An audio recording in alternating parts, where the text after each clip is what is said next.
Hi Sebastian, thanks for talking to CGTantra. Please tell us something about yourself and your journey so far. Yes, okay. Well, I started my journey actually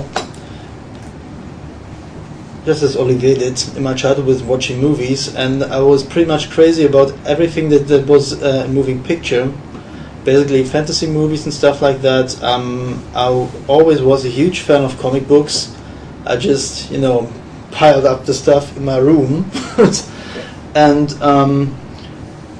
I was always some kind of a very tech addicted kid. When I got my first computer, I barely left my room anymore, and this is basically how I learned English. I had to figure out why is this friggin' game not running, and how do I, bend the machine the way I want to have it that it runs the friggin' game. Somewhere down the line were comic books I bought, English ones that I wanted to read, English movies that were not out in Germany in adapted version but with subtitles, and basically this is how I learned a huge bunch of my English I speak today. School wasn't that much of a help because at some point the teachers were not as good in English as I was, but at some point I had the opportunity to start an internship at the company I'm still with, so Cine Postproduction Berlin, and I entered the room, and a long time I wasn't very sure what I want to do with my life. Actually, I thought after school I might study, but then it was like, this is like school again, and I didn't like school very much. And I walked into that room that was actually, as I later learned, a telecine suite, and I just saw all the monitors and the blinking lights and the waveforms, the vector scopes, and it was like, whoa, okay, that's cool. That's like the enterprise. What do I have to do to work here? And this was pretty much like it. And I thought this was the coolest thing in the world until I found out about the Digilab that was one floor beneath us. Okay. And there was always kind of a struggle going on between the old guys who were doing telecine and linear editing and recording, and didn't quite like the guys downstairs because it was always like, they do computers and they're so much cooler than we are, and they're not even talking to us. And when I got down there, it was like, whoa, okay, computers, very good. Oh my god, huge computers, even better. And the guys weren't so bad. Actually, it turned out to be my second family because they were like, these guys upstairs, they don't talk to us for some reason. No idea why, but actually we don't think they like us.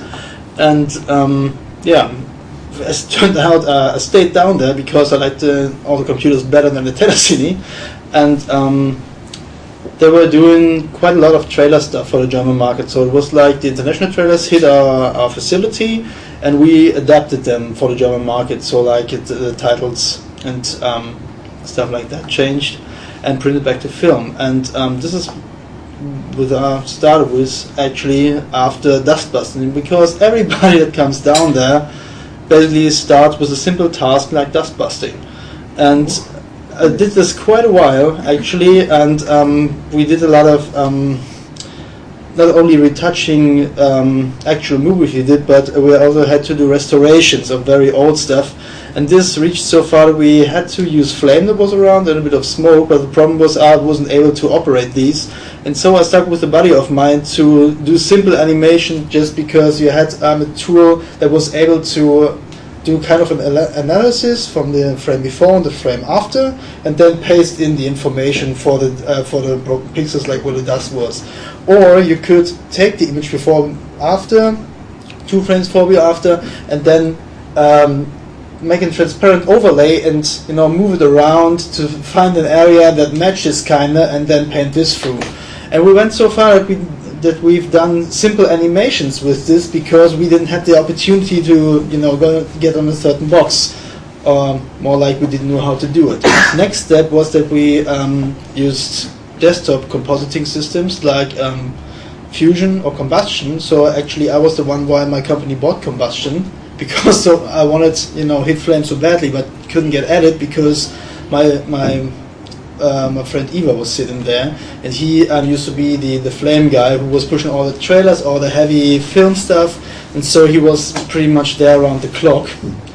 And yeah, so nonetheless, we bought combustion. We had fusion around, digital fusion around, but I started with combustion working then because, yeah, okay, it was discrete back then, not Autodesk, but it was grey. It looked kind of like flame. It felt kind of like flame. So okay, cool. Let's do combustion.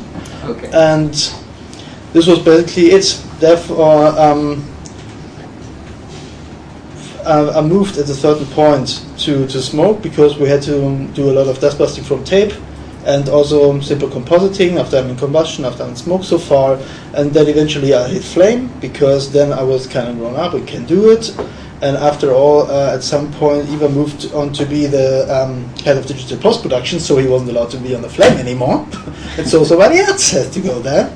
And yeah, well, we hired another guy that's basically done flame all the time, but there was more opportunity to fit in and, you know, learn how to use Action, learn how to use the desktop, to use Paint, the modular key, all this cool stuff.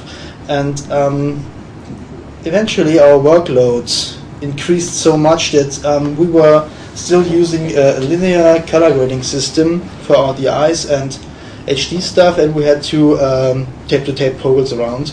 But the problem was that we weren't very happy with our DI standard because it was always such a pain grading on the monitor, transferring this stuff into log color space, then printing this to film, and there was always a discussion going on because if someone sat 1 week in front of a CRT and then finally walks over, sees the print and freaks because it can't look the same because this is a CRT, this is film projected onto a screen, and it was clear that we had to do something, and we decided to build the DI suite with the barcode DP90P, but we weren't so sure about the color correction solution.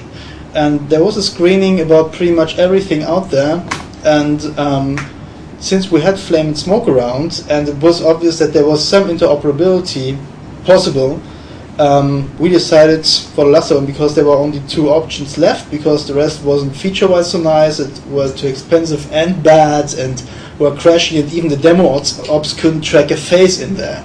So it was pretty obvious that only 2 solutions would be suffice, and yeah, it happened to be Lustre because they were the resellers were a bit crazy, the price were way too high and the features weren't there, so Lustre was the thing, and therefore we had to get colorists on the system. And since they were only using Poggle before, they were only used to linear color grading, and so it happened to be that I was the one who teach them how to draw masks in there, how to track things, how to roto, to deal with the auto key, to alter something in the animation channel, so all this stuff that's pretty common in combustion, flame and smoke or any compositing application, but not on a color grading system. And so every time we had a client on a Lustre box, I was present in the suite, and yeah, would eventually jump in if the task gets too complicated and the colorist would take too long or didn't know how to do it. I just jumped his seat, did the roto, jumped back, he did the grading, and so we continued. And it was pretty fun actually, because I was sitting there and just looking at what they were doing, and at some point I thought, well, this is pretty nice. I mean, you know, you've got your own big suite, you can, you know, work a pretty expensive box, you have a DOP here, and you can do nice imagery. So the opportunity came where yeah, actually it was again a festival where, you know, the deadlines was too close and there were no slots available for color grading. We had a project that wanted to finish the stuff so badly, but yeah, the problem was that the VFX house messed up time and time and time and time and time again. So a lot of the stuff they had to finish were VFX shots, and they constantly rejected them because they wouldn't work.